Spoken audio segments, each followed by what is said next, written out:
Hello student. So our chapter is chemical thermodynamics. In previous lecture we studied the sign convention from work at heat.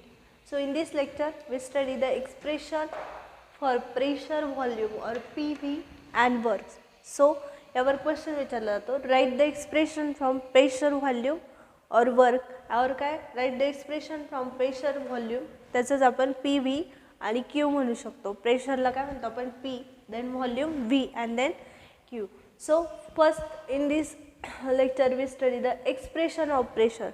So आपण जेव्हा chemical thermodynamic जेव्हापासून start केला तेव्हापासून आपण एकच system consider केली, ती पण close system. Consider the gas cylinder which having the movable piston.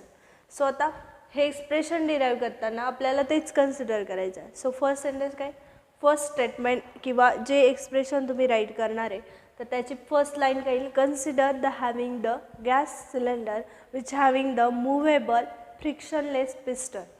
कसं असेल, मूव्हेबल आणि फ्रिक्शनलेस पिस्टन कन्सिडर करायचं. ओके, सो फर्स्ट लाईन काय राहील, तीच राहील, consider the close gas cylinder which having movable piston.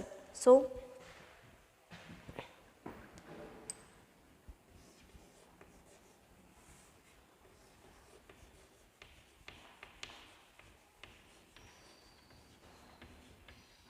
consider a closed gas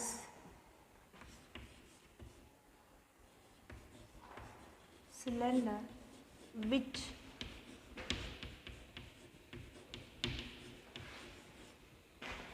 having piston कसा आहे, which having piston, they are कसं येते, they are movable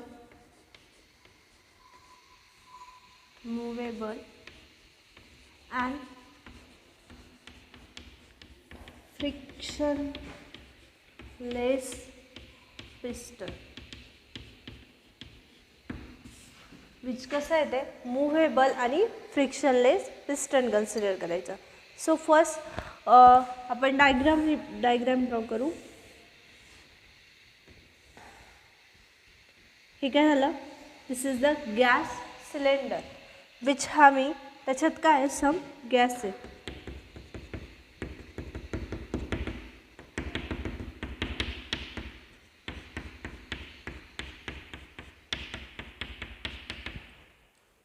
some gas आहे.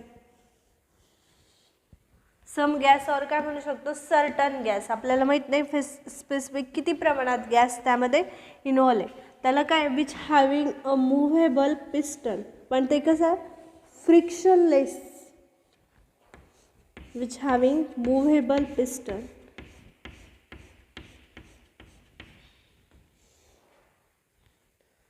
फ्रिक्शनलेस, हे काय झालं पिस्टन, हे काय झालं गॅस. आता हे ह्या गॅसवर काहीतरी काय प्रेशर आहे म्हणून आपण इथं काय पी. ओके, हे काय झालं त्याचा पिस्टन.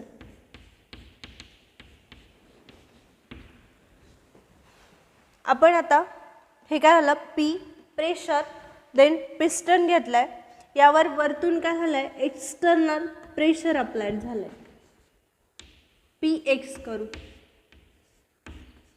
पी एक्सटर्नल काय झालंय, वरतून काहीतरी प्रमाणात प्रेशर अप्लाइड झालंय. सो गिव्हन काय दिलेलं आहे आपल्याला, गिव्हन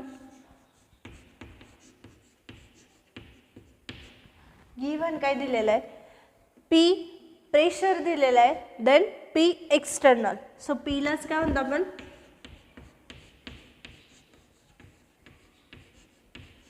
प्रेशर दिलाय आणि पी एक्स म्हणजे काय, एक्सटर्नल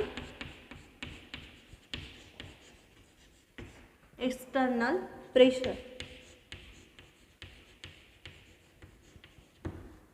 ओके, गिव्हन काय दिलंय, गॅस आहे, गॅसवर काहीतरी प्रमाणात प्रेशर आहे आणि वरतून काय केलं, त्याच्यावर प्रेशर अप्लाइड केलेलं असतं म्हणून तो काय केलाय, पिस्टन खाली गेलेला आहे. So pressure P is equal to pressure and P X is equal to external pressure. So आता हा पिस्टन इथून इथून इथपर्यंत वर गेला आहे. सो याच्यात काय काहीतरी व्हॉल्यूम आहे ना, काहीतरी व्हॉल्यूम V1. आता जर आपण खालून प्रेशर अप्लाइड केलं तर हा पिस्टन ह्या गॅसवर प्रेशर अप्लाइड केलं तर हा पिस्टन त्याची ओरिजिनल जागा सोडून कुठे जाईल, वरती जाईल ना. हा पिस्टन खालून आपण त्यावर प्रेशर अप्लाइड केलं तर तो त्याची ओरिजिनल स्पेस सोडून तो काय जाईल, वरती जाईल. म्हणजे पिस्टन काय येईल, वर येईल. केव्हा, जेव्हा गॅसवर काय करू आपण, प्रेशर अप्लाइड करू. सो आपण ह्या गॅसवर प्रेशर अप्लाइड केलं, हा पिस्टन काय झाला, वरती गेला. सो इथून इथपर्यंत जो काही व्हॉल्यूम चेंज होईल त्याचा तो काय असेल, V2. म्हणजे V1 काय, हा ओरिजिनल व्हॉल्यूम आणि V2 is the final value. So गिव्हनमध्ये आपल्याला काय लिहिता येईल, V1 initial volume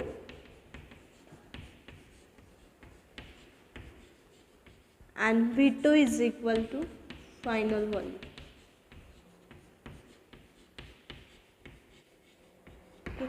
So given काय दिले, pressure P, then PEX means काय, external pressure, then V1 is initial volume and V2 is the final volume. So आपला फॉर्म्युला काय, आपण काय म्हणतो, work is equal to force into displacement.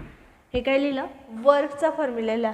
Formula काय, work is equal to force into displacement. So आपण pressure कसं calculate करतो, इथंच लिहिते, pressure is equal to force upon काय असतो, फोर्स अपॉन एरिया. हाच फॉर्म्युला रिअरेंज केला, force is equal to P into A. So value काय येईल एफची, put the value of F is equal to P into A. पण pressure कोणतं consider केलं आपण इथं, एक्सटर्नल प्रेशर. म्हणून P ऐवजी काय येईल, P is equal to P external. काय येईल मग इथं, W is equal to P external into area into D. Area आणि D कुठून आला, प्रेशरचा फॉर्म्युला काय, F upon A, force upon area. Simple force इकडे राहिला, प्रेशर इंटू एरिया.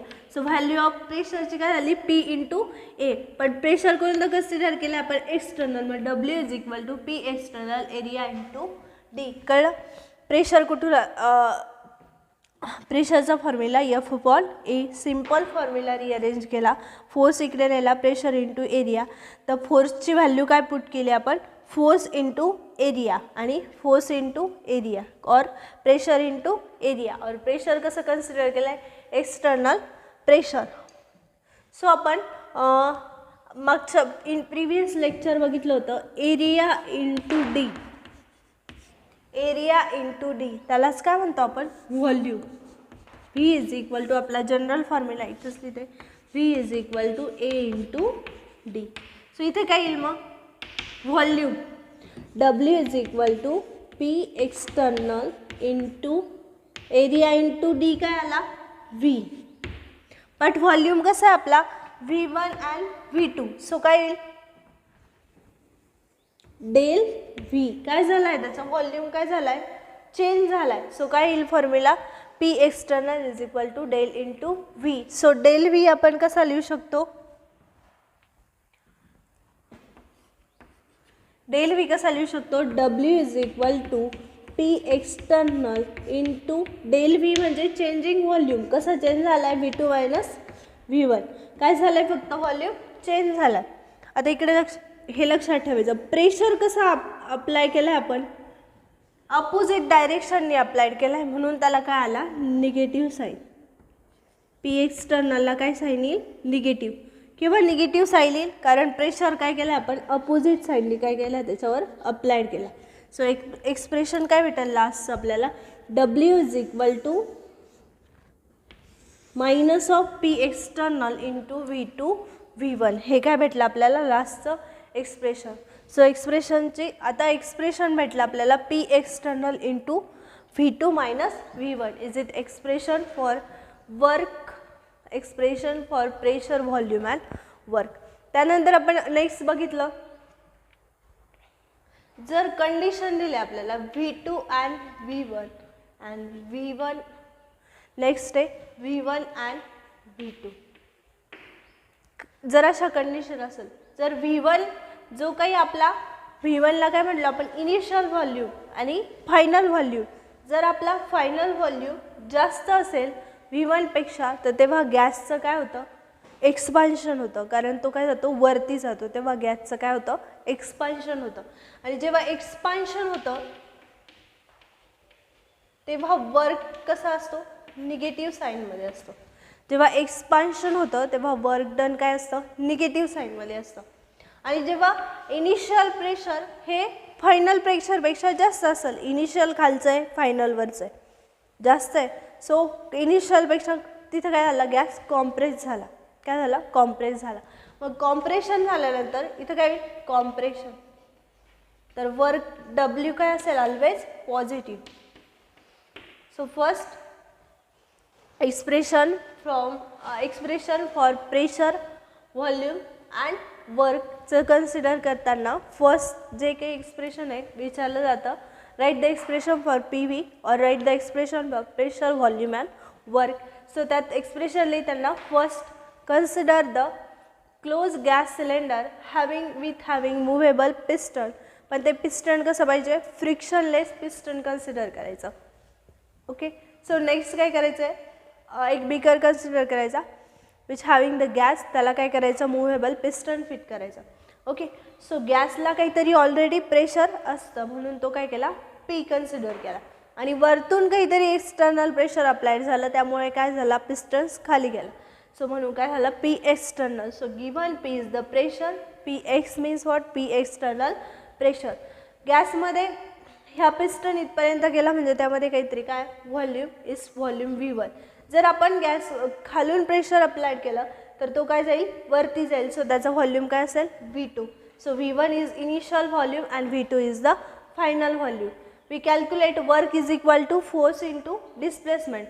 अगेन आपण प्रेशर कसं कॅल्क्युलेट करतो pressure is equal to force upon area. So आपल्याला Fची व्हॅल्यू काय येते प्रेशर इंटू एरिया, तीच व्हॅल्यू इथे पुट केली बट प्रेशर कसं घेतलं आपण एक्सटर्नल प्रेशर आहे म्हणून काय घेतलं Px into A into D. Simple ही व्हॅल्यू या इक्वेशनमध्ये पुट केली. त्यानंतर work is equal to so area into displacement आपण काय म्हणतो व्हॉल्यूमचं काय V is equal to area into displacement. Simple काय केला डेल V कन्सिडर केला कारण का डेल म्हणजे काय त्यातला चेंज इंडिकेट करतो. सो V1 आणि V2 यांच्यामध्ये काहीतरी चेंज आहे म्हणून आपण काय केलं चेंजिंग व्हॉल्यूम कन्सिडर केला. So work is equal to P external into V2 minus V1. काय झाला डेल जो काही चेंज आहे तो कशाने इंडिकेट केला V2 minus V1. So we write equation V2 minus V1. So overall इक्वेशनला आपण निगेटिव्ह साईन का दिलं कारण प्रेशर काय अपोजिट डायरेक्शननी काय केलं आहे आपण अपोजिट डायरेक्शननी केलं आहे म्हणून त्याला काय आलं P external is negative sign. So we get formula W is equal to minus of P external into V2 minus V1. So next त्याच डेरिवेशनमध्ये लास्ट सेंटेन्स लिहिताना जर V2 इज V1 हा V2पेक्षा ग्रेटर असेल तेव्हा initial volume V2 final volume जर initial व्हॉल्यूमपेक्षा जास्त असेल तर तिथे काय होतं एक्सपान्शन होतं आणि जेव्हा एक्सपान्शन होतं तेव्हा वर्क ऑलवेज कोणत्या साईनने इंडिकेट करता निगेटिव्ह साईन आणि जेव्हा कॉम्प्रेशन होतं तेव्हा वर्क डन काय करतं पॉझिटिव्ह साईनने इंडिकेट करतं. सो इथं काय आलं आहे निगेटिव्ह साईन आला आहे म्हणून आपलं काय झालं आहे गॅसचं एक्सपान्शन झालं आहे म्हणून तो पिस्टन काय गेला आहे त्या पोझिशनपासून काय गेला आहे वरती गेला आहे. सो फर्स्ट डेरिवेशन लिहिताना गॅस सिलेंडर कसं घेतलं त्यानंतर मुव्हेबल पिस्टन V1 V2 कसं आला त्यानंतर नेक्स्ट V2 आणि V1 कसं आलं ते कॅल्क्युलेट करायचं. ओके.